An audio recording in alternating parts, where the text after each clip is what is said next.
Revolution. Wouldn't it be nice to add some spice to your mundane life and get out of this strife? And wouldn't it be great to swim in a lake where you don't have to fear that your health's at stake? And wouldn't it be good to feel understood and to live somewhere where there is no hood? And wouldn't it be cool to not be ruled by tyrannical fools and corrupt greedy tools?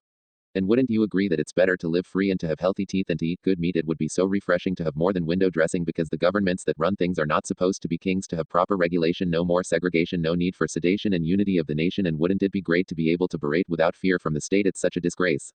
Freedom of speech is the biggest lie. We're not even granted the right to die. No, you have to work because you have to support the rich, lazy folks and all the corporate jokes. And in urban life, alas, due to clouds of sewage gas, it's no wonder health is poor and death's knocking at your door. And with all the time that's wasted, you could have built a basement to take shelter at the end when the purge our makers send.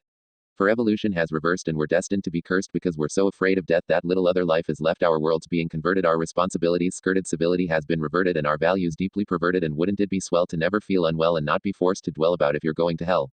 And isn't it absurd to be one of the herd? Take the government's word over much smarter nerds. And are you afraid in an effort to persuade you'll become dismayed and not bother to say? Do you compromise your ethics? Care more about aesthetics? Forgo daily athletics and numb yourself with anesthetics? Do you care about your health, or is it more about your wealth? In the end, when death is near, wealth won't take away the fear. We need to get back to a life more natural, less opinionated info, and a lot more factual. People seem to believe whatever they choose to, but when they're shown all the facts, they've never got a clue. And wouldn't it be great to not always be late because of subsidized trains that are 3 times the rate?